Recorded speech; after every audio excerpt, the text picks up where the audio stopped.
Mesdames, Messieurs, quel plaisir de se retrouver ici sur cette page Facebook Immédiat. On va aller rejoindre évidemment notre consultant montagne, notre consultant ski, vous le connaissez tous, c'est Marc Garcia.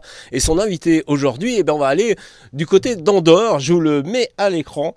Voici Marc Garcia et Luc Alphand. Bonjour mon cher Luc. Et bonsoir à tous. Alors bonjour, tout va bien. Ici en Andorre, confiné aussi, donc on a du temps pour vous. Et voilà, puis, Salut et Luc. Marc Garcia aussi. Salut Marc. Salut Franck, évidemment Luc, c'est un plaisir de te retrouver. Voilà, Luc Alphand donc a été aussi classé champion des champions par l'équipe, mais juste avant de le retrouver, on va parler évidemment en ski, montagne, on va parler aux courses automobiles bien sûr, mais Marc, j'aimerais quand même que tu nous fasses un petit palmarès. Quel est le palmarès de Luc Alphand, Marc Garcia? Tu viens de dire un petit palmarès, j'ai pas compris là. Un petit palmarès de mon pote Luc Alphand, c'est fou quoi, c'est compliqué. J'ai tourné au moins une dizaine de pages. Bon bref, on l'a fait court. On l'a fait courte. On se connaît depuis très très longtemps. Luc Alphand, il est né en 65. Luc a commencé la Coupe du Monde en 84. Je me trompe pas Luc, 84 la première. Hein. Exactement, 84. C'était une époque où il y avait un petit trou et cette génération avec Franck Picard, Jean-Luc Crétier, etc. On a été un peu balancé dans le bain assez tôt, comme toi aussi, Marc. Merci. On va- 84, c'était quoi? T'as couru en fin de saison de mémoire, hein, tournée nord-américaine, la première. Ouais, exactement. Ma première Coupe du Monde, parce qu'on s'en souvient toujours, c'était Aspen en 1984 avec un fameux Bill Johnson, l'Américain qui était en feu, qui avait gagné les Jeux, Coupe d'Europe d'abord. Après, il a été balancé dans l'équipe américaine. Il gagne les Jeux, il y a Whistler, il gagne à Aspen. Enfin voilà, il gagne à Wengen aussi. C'est ce qu'il avait propulsé champion olympique. Donc ouais, c'était exactement à cette époque-là. Et tu te souviens de ton résultat? Moi, je l'ai pas vu. Combien tu fais sur ta première Coupe du Monde? C'est pas fantastique mais je pense que je suis dans les 30, je dois être 24 ou 25e. Donc ce qui est pas mal, ce qui est pas mal. Ah bah oui. Ouais, 84. Ouais. Et alors après, j'ai vu première victoire en Coupe du Monde, et j'y étais d'ailleurs. C'était en janvier 95, tu fais le doublé à Kitts. Alors là, bah alors en 95, 84-95, mon Luc. Qu'est-ce qui s'est passé donc? Et voilà, C'est c'était la question. Je l'attends la question. Ah ouais, tiens. Tu t'es souvent blessé, je sais, que tu t'es pris des bonnes tartes, tu t'es souvent blessé, l'infirmerie était terrible pour toi. C'était, il y a plusieurs périodes dans ces quasi 9 saisons, 10 saisons. Il y a une première, tu vois, Marc, j'étais champion du monde junior. Et quand tu es Oui. champion du monde junior, tu penses que tu vas tout péter, que Ouais. tu vois, le monde est à toi. Et que donc j'avais 18 ans. Alors, donc après, je perds mon oreillette. Là, disons, c'est Ouais. la technique.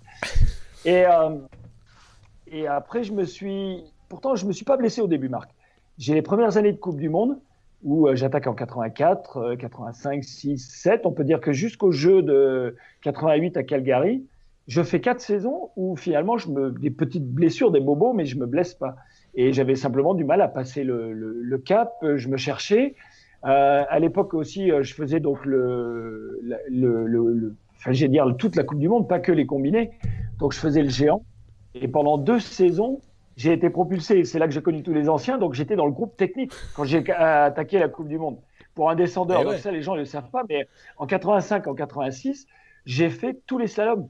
Donc, voilà, Kranjska Gora, Madonna, je les connais tous. Et J'allais donc, en j'étais parler, dans la j'allais en parler. bon, alors là, je m'éparpillais un peu. Je vais dire. Et au bout d'un moment, je me suis rendu compte que je m'appelais Ni Zurbriggen, ni Girardelli, ou les gens avec lesquels je courais aller à l'époque. Et c'était super compliqué. Donc ces années-là, elles étaient où j'ai d'ailleurs été assez découragé parce qu'en 86, j'ai voulu arrêter. Parce que donc je pensais que j'allais Ah ouais. tout gagner. Ouais, carrément. Je m'étais inscrit à l'université à Denver, aux États-Unis. Ouais, ouais. Voilà, parce que ça marchait pas et j'y arrivais pas, quoi. Et peut-être que j'avais pas tout fait pour y arriver. Et en même temps, on se décourage aussi au bout de 4-5 saisons. Donc ça, c'est une première période jusque 88. 88, il y a la création, voilà, donc avec Jean-Pierre Puteaux, le nouveau DTN, du groupe Top Gun. Donc on se dit avec Serge Guillaume, on va prendre 4 garçons, les prometteurs d'une génération, donc Franck Picard, Denis Ray, Jean-Luc Crétier et moi-même. Donc on se retrouve à 4 avec un coach. Et à partir de là, on a senti qu'on pouvait être décomplexé par rapport aux Autrichiens, par rapport aux autres, parce que là, on avait vécu 4-5 saisons à prendre que des tartines. Et donc, avec Serge Guillaume, on a quand même découvert qu'on pouvait peut-être y arriver. Et quand Franck Picard est champion olympique Eh oui. en 88, on se dit, Ah, c'est pas vrai quand même. Il est plus petit, parce que c'est pas le plus costaud, c'est pas le, voilà, Franck, on le connaît. c'est vrai. C'est pas le plus costaud, c'est un très bon technicien, Ouais. etc. Mais c'est quelqu'un qui est arrivé à gagner. Et là, c'est un moment où on s'est quand même décomplexé par rapport à la concurrence. Et franchement, ça nous a servi. Mais alors là, par contre, moi, je suis arrivé dans une période où j'ai pas arrêté de me blesser. Voilà. Donc, généralement, sur 5 saisons, je me suis fait opérer 6 fois. Oh la vache. Et de 88 jusqu'à 93, eh ben, j'ai fait le yo-yo entre des bons résultats, où tu as l'impression que tu vas y arriver, tu touches du doigt à un résultat, puis tu retournes voilà, en chirurgie, en réduc, etc. Donc, voilà. Et puis, au bout d'un moment, j'ai failli encore arrêter. En 93, je me casse le genou. Et là, je me suis dit, bon, j'ai 27 ans, ça sent la fin, quoi. J'y arriverai pas. Alors après, tu restes avec ce qui te guide euh, dans une carrière de sportif de haut niveau, c'est au moins toucher Oui, du doigt la victoire. le sommet de ton sport un jour. Eh oui. Voilà, la victoire. Ouais. Et puis bon, arrive la troisième période. Alors courte comparée à ma carrière, mais chargée. Ah oui, ça on peut le dire. Rappelle-nous Marc un petit peu, allez, le palmarès de 95. De qui? De Luc, ouais, Eh Luc, ben ouais. il fait le doublé à Kids. Là, quand tu fais le doublé à Kids, c'est la mec du ski, donc tu mets quand même. T'es en haut de l'affiche, tu mets une tarte aux Autrichiens. Faut être clair là-dessus. On est tous contents de battre les Autrichiens sur place. Moi, j'ai pas eu la chance de le faire. Luc, oui. Et c'est des grands moments grands moments pour lui, mais des grands moments de partage pour l'ensemble du monde du ski et des médias, parce que mettre une tarte aux Autrichiens en Autriche, quel plaisir. Et là, Luc, Ça a été là, il y a tout qui se déclenche. Hein. Marc nous en parle souvent hein, ce coup de génie qui arrive, ces victoires qui nous poussent, enfin qui vous poussent, vous les champions, à aller encore plus loin. Puis vous avez l'impression que c'est plus facile en fait. Et puis les victoires s'enchaînent, Luc. oui, exactement, parce que j'avais tourné un tout petit peu autour là au championnat du monde à Morioka la saison avant. Une première fois, j'étais vraiment installé en première série. Et l'année de mon retour c'est important aussi parce que l'année des JO donc à Lillehammer, Ouais. je crois que sur 10 descentes, je dois finir 8 fois dans les 10, mais pas mieux que 5e. Et cette saison-là, j'ai beaucoup construit. Elle est passée Eh un oui. peu à l'as parce que bon, on a retenu que les JO, mais les JO, je fais 8e. J'étais vraiment dans le coup, quoi. J'ai gagné le dernier entraînement et c'est quelque chose qu'on aurait pu déjà faire en 94. Donc au moment où j'attaque 95, il manque, c'est sûr, forcément le déclic. Donc dans une carrière, gagner à Kitzbühel, on en discutait à chaque fois dans la piole, tu vois, avec Jean-Luc Crétier ou avec les autres. Ouais. Je dis, s'il faut en gagner qu'une, comme on venait de dire juste avant, s'il faut en gagner Tu qu'une, il faut gagner m'étonnes. laquelle, quoi. Ouais. Alors il faut gagner les jeux, faut être champion du monde. Ou alors, faut gagner à Kitts, quoi. Pour un descendeur, c'est la Mecque, quoi. C'est 50 000 personnes, c'est cette odeur, cette ambiance. Et tu vois, je l'ai fait ce jour-là. Et ça a été génial. Par contre, j'ai même pas eu le temps d'en profiter parce que ça, c'est le jour aussi de la double victoire. Parce que donc, 2 heures après, il fallait que j'y retourne. Et donc, je me rappelle, les coachs, ils m'avaient attrapé. Ils m'ont dit, allez, arrête. Il faut se reconcentrer et y retourner. Tu vois. Et du coup, j'ai remis ça juste après parce qu'il y a des jours comme ça, tu peux en faire 1, 2, 3. Tu vois, ça marche fantastique. Et d'où le surnom de Doppelsieger. Il est resté en Autriche. Il y a plein de gens qui m'appellent comme ça. Et c'est vrai que ce Kitzbühel de janvier en 95, ça a été déclencheur. Parce qu'après, tu te mets plus dans le statut d'un favori, mais de quelqu'un justement qui peut gagner à chaque course, etc. Alors après, cette fin de saison, en 95, elle est magnifique parce que je me retrouve avec 2-3 bons résultats à me battre pour la Coupe du Monde, pour le Globe. Ça, c'est terrible. Et quand tu te dis, pourvu que je gagne une course, c'est pas une, mais là, tu te retrouves en fin de saison à te battre pour le Globe. Et le Globe, c'est quand même être le meilleur de la saison sur une discipline. Ça représentait, c'était même pas un rêve pour moi au début. Et donc voilà, cette saison 95, je me finis le couteau sous la gorge avec une bagarre avec Christian Ganina, l'Italien. Moi étant obligé de gagner, et lui pas mieux que 3 ou 4, je crois. Oh là là. Et bon, après le scénario, ouais, ça finit comme ça, là, au coude à coude. Et j'arrive à gagner cette course. Ouais. À la finale géniale. Et je me rappelle cette première Marseillaise sur la place à Bormio où on te remet le globe et tout. Et donc ça a été vraiment un truc constructeur, quoi, pour les 2 saisons qui arrivent, 95 et 16. Voilà. Et ça, oui, vas-y Marc. Désolé, je voulais te poser une question plus tard, mais finalement, je prends le train au passage. Janvier à Kitts, c'est la journée, tu as vécu, toi, les journées, tu sais, où rien ne peut t'échapper. En fait, tu voles, tu survoles. Tu vois ce que je veux dire. Ça, il y a peu d'athlètes dans le monde qui l'ont vécu dans tous les sports. Ces jours-là que tu l'as eu, toi? Ah oui, oui. Parce que tu sais, je ne le savais pas avant. Parce que imagine, 10 ans de Coupe du Monde, au nombre de tartines qu'on a pris, au nombre de défaites, de chutes, tu vois, et que tu t'es toujours battu pour ce premier résultat que tu n'as pas, tu vois. Et quand ça arrive, et puis que ça arrive une deuxième couche derrière, surtout à Kitts, tu vois, le monde à la remise des prix, c'est un truc que tu vis, mais t'es le Kaiser. On parlait de clameur tout à l'heure, tu vois. J'aurais pu acheter Kitzbühel, quoi. Et là, tu te sens le maître du monde. Tout le monde. C'est à extraordinaire. l'époque, j'avais changé de ski. Là. Je skiais sur des skis autrichiens chez Atomic. Chez Atomic, justement. Et si tu veux, l'Autriche, le pays, m'a toujours adopté. Que ce soit les médias, le public, et j'ai toujours vécu avec l'Autriche, et même c'est resté longtemps après. Hein. Vraiment des relations. Alors, je vous cache pas que nous, entre nous au départ, avec Guedina, les autres, c'était la coalition anti-autrichienne. C'était pourvu qu'on arrive à leur mettre une tartine. Mais ça, c'était sur la piste, et ça restait sportif. Mais je parle du grand public. Et dans la vie, qui connaissent le ski, parce que l'Autriche, voilà, c'est un public de connaisseurs qui vraiment, j'allais dire, idolâtrent. C'est sûr, des gens comme Mayer, Hirscher, Klammer, enfin les grands champions, mais qui ont aussi la reconnaissance de ce que font tous les coureurs. Ouais, c'est ça. Et c'est ça qui est génial. C'est que tu te sens. Luc, est-ce que ça t'est arrivé dans les courses automobiles aussi, cet instant de grâce qu'on a, que vous avez, vous les champions? Alors oui, sur des spéciales, parce que moi je courais une discipline où j'ai fait les 24 heures du Mans 10 fois, les gens ne savent pas beaucoup. J'ai fait 11 Dakar en tant que concurrent. Tu le vis sur une étape ou deux, etc. Mais pas sur. C'était 3 semaines au début de Dakar, puis après 15 jours. Donc sur des épreuves comme ça, tu peux pas survoler parce qu'au bout d'un moment, la chance, elle te rattrape. Alors si tu roules 15 jours, tu dégueulasse. Au bout d'un moment, tu prends. Mais par contre, au niveau sensation et au niveau fierté, au niveau etc. L'arrivée au Lac Rose. J'ai connu ça, gagner le Dakar à Dakar, l'arrivée au Lac Rose avec ton copilote. Bien sûr. Parce que c'est quelque chose. C'est une grande aventure. Et c'est aussi des moments qui sont assez spéciaux. Marc, tu voulais dire quelque chose? Oui. Je voulais revenir. Luc, il a parlé d'Atomic, avec qui il a gagné, avec la marque qu'il avait quand il a gagné la Coupe du Monde. Et son technicien, c'est aujourd'hui le big boss du service course Rossignol. C'est Sgan.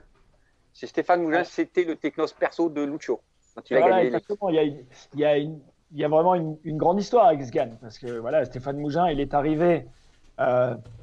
J'avais déjà un serviceman. Moi, j'étais chez Rossignol aussi à l'époque. Parce qu'il faut le dire aussi. Là, je suis en tournée, j'y étais, j'ai commencé au club. Donc, j'ai quasi fait les 4/5e de ma carrière chez Rossignol. Et j'ai vu arriver ce Vosgien, parce qu'il courait aussi, Stéphane Mougin, qui commençait à tester les skis pour le groupe.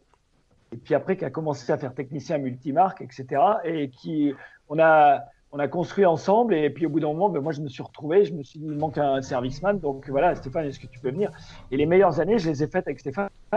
Et on a partagé les moments qui sont, j'allais dire, durs, moins bons, très bons, des victoires.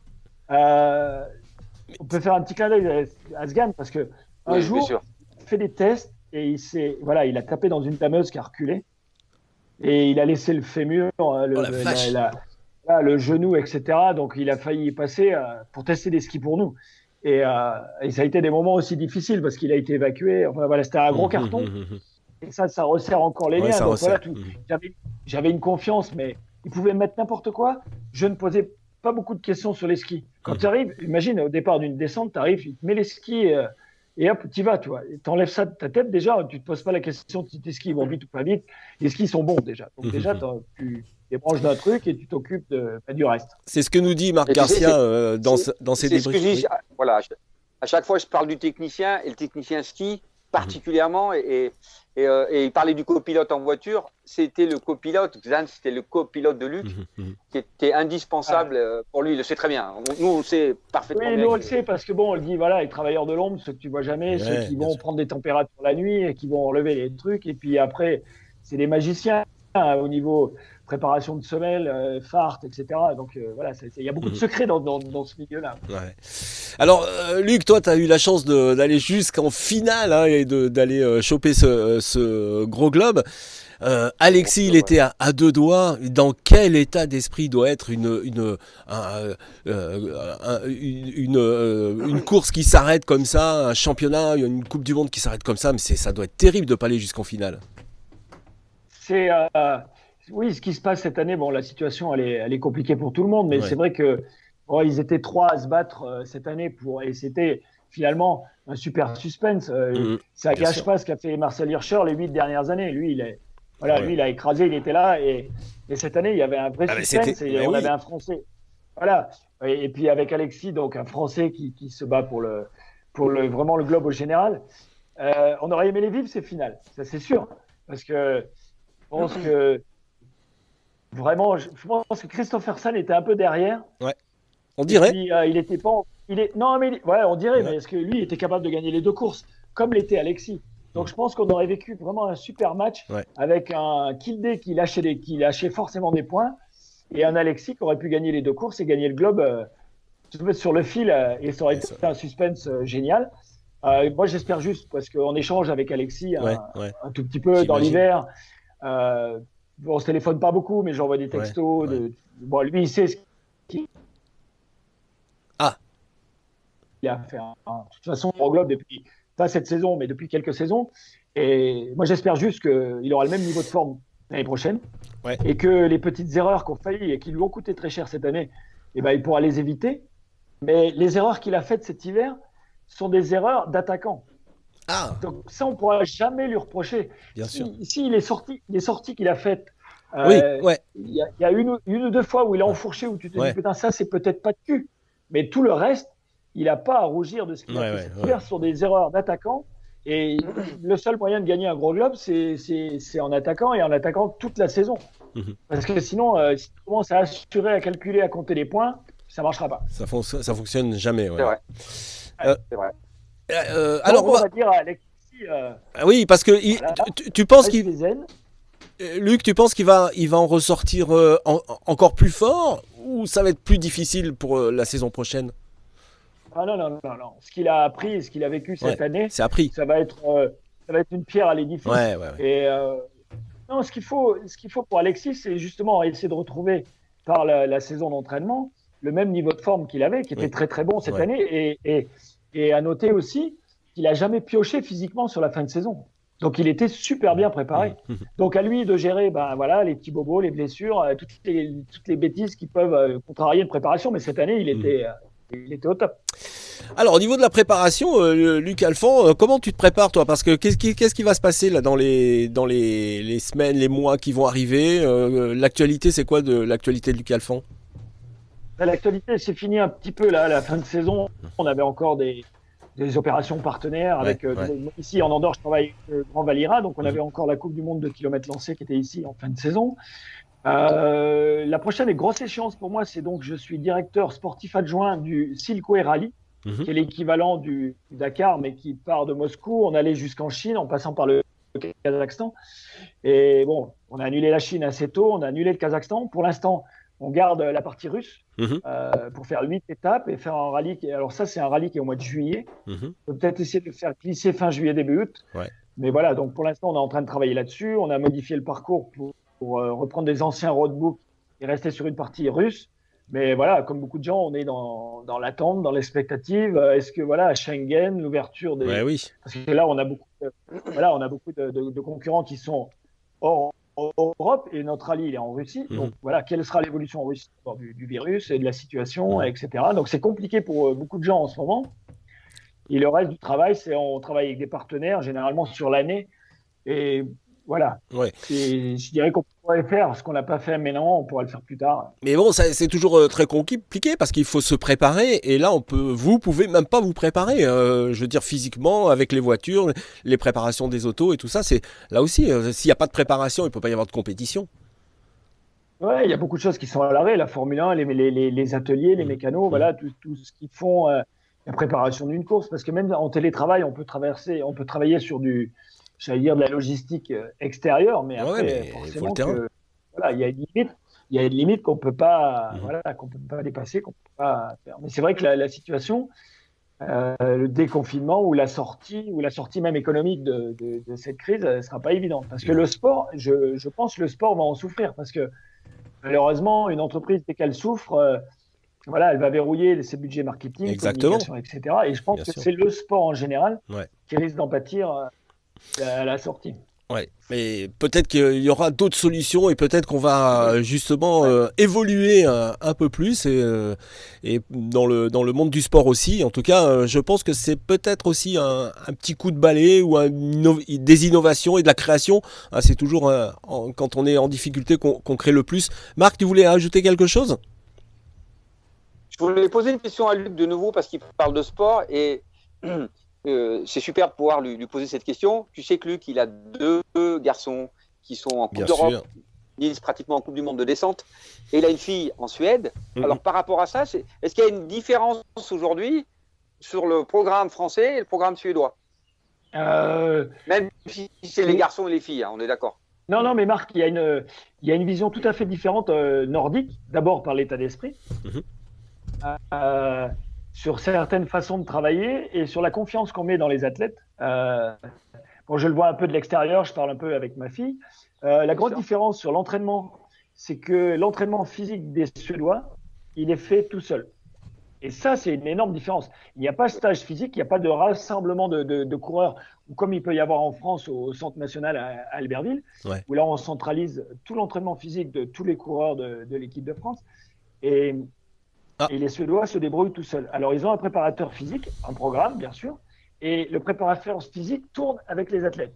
Il va une semaine chez un, une semaine chez un autre, etc. Voilà. Donc, il y a beaucoup, j'allais dire, d'autodiscipline, et peut-être ce qui remet quelque chose à ton entraînement, parce que on n'est pas obligé de prendre l'athlète comme en France, de l'amener dans un endroit et de vérifier qu'il s'entraîne. Là, la sanction chez les Suédois, tu la prends directement. Si tu es resté chez toi sur le canapé, ça se verra tout de suite. Donc là, voilà, ça, c'est une grosse différence. Après, sur la gestion des entraînements, des jours de stage, de la façon de skier, etc., il n'y a pas, voilà, il y a pas à rougir. Ce qu'on fait en France, c'est très, très bien. Oui. Et, euh, et voilà, ce qui est, des fois, après, c'est des histoires de personnes.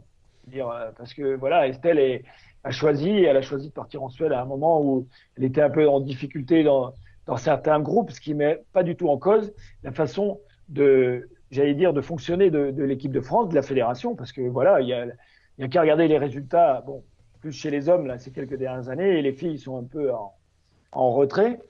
Mais Ouais. voilà, on a une fédération qui fonctionne, qui marche bien, et voilà. Mais c'est en gros, les différences, elles sont là-dessus. Il alors, y a certaines mentalités nordiques qui sont un peu différentes. Mais tu euh, sais, Luc, le système suédois, il n'a pas changé parce que je me souviens très bien à l'époque, quand moi je courais, le Grand Stenmark, toute cette génération, Ah ouais. c'était déjà le même système à l'époque. Hein. Ah oui, oui. Euh, Donc, ils sont vachement responsables. Et puis, mais je pense que les Nordiques, de façon générale, Suédois, non, tu vois, ils arrivent à se programmer plus jeunes, tu vois, à 15, 16 ans, et d'être plus disciplinés là-dessus, tu vois, ouais, c'est vrai, c'est vrai. sur l'entraînement. Ouais. Ouais. ah, ça me perturbe ce truc. Bon, on verra bien comment. Ouais. Alors, bah, on va terminer parce que ça fait déjà 30 minutes qu'on parle, donc ça va faire un peu Ah, long. merde, bah oui. Avec Luc, on peut faire des heures. Hein. Ah bah là, tu peux en faire. Hein. Tu t'attaques sur le rallye raid, le machin, le truc, le bah. Ok. Tu- tu- tu- Bien, Et tu merci. sais quoi, Oui, Franck? oui. Alors moi, j'ai un truc très marrant, c'est que tu sais que Luc Alphand, c'est une star mondiale, mais moi qui suis au Japon depuis très très longtemps, il y a des gens qui connaissent Luc Alphand avec le Paris-Dakar et qui ne savaient pas du tout qu'il était champion de ski. Ah, dingue. Hein, Ah Luc? oui, bah Et oui. ça, c'est vrai. Non, mais tu sais qu'en plus, je courais chez Mitsubishi et donc les voyages au Japon, etc. Et moi, dans certains pays, maintenant en Russie, moi, il y a des gens qui m'ont arrêté pour me parler du Dakar et me faire des autographes et juste pour l'automobile. Ah oui, Pas du tout pour le ski. bien Alors que sûr. moi, bon, le ski, c'est mon cœur Ah oui, et l'automobile, j'ai fait après par passion. ouais. En, Ouais. en tout C'est cas, cool. Luc, merci beaucoup d'avoir pris un petit peu de temps pour nous et avec Marc, ça nous a fait très plaisir de te voir en pleine forme en plus, donc bah, Ah bah oui, ça vaut le coup. tout va bien. Gol. Merci Luc et à très bientôt. Je perds Luc. Alors Luc, J'avais la coupe On te confinement. suit, là Oui. dernière chose Luc, il paraît que ton idole en ski, c'est Marc Garcia. Est-ce que c'est vrai? Non, mais Il fait partie des. J'ai commencé au comité régional et Marc était en équipe. Ouais. Et le jour où j'ai fait ma première FISE, parce que tout le monde se rappelle, on parlait de la première Coupe du Monde tout à l'heure, mais Ouais. le jour où j'ai fait ma première FISE, je l'ai fait à Lamoura, dans le Jura. Et c'est à l'époque où voilà, il y avait tous les grands, Canac, Ouais. Mougel, Vion, Garcia, etc. Et moi, je les voyais passer là, j'étais là au bord. Je me dis, mais comment ils font? Voilà. Et c'est génial. Donc, je me rappelle ces jours-là. Donc, forcément, c'est des exemples pour nous quand tu commences, que tu as 15 ans, et que tu commences, tu regardes ça, tu te dis, waouh, ils sont trop forts. Donc, tu vois, Marc, il était trop fort. Marc, Et trop notre fort. démonstrateur en chef, il y a pas Ah bah oui, sa réussite, ça c'est sûr. sa réussite au Japon, etc. Ça, c'est méconnu en France, mais bon, Ouais. quand tu connais le Ouais. milieu du ski, c'est. Voilà. Donc, fabuleux technicien, notre Marc. Merci Luc, Bien. tu me fais rougir là. Ça fait plaisir. Bien, et ben avec plaisir, on se retrouvera sur la neige, sur les skis, bien sûr, et avec plaisir, on se fera un petit débrief puisque Marc Garcia a son émission, le ski débrief, et c'est avec plaisir qu'on t'accueillera, Luc, dans l'émission de Marc Garcia. Merci beaucoup, salut oui. Marc. Le problème. Salut, Adeu. ciao ciao. Adeu. Ton Luc, je te fais la bise. À Adeu. bientôt, hein. Sois fort.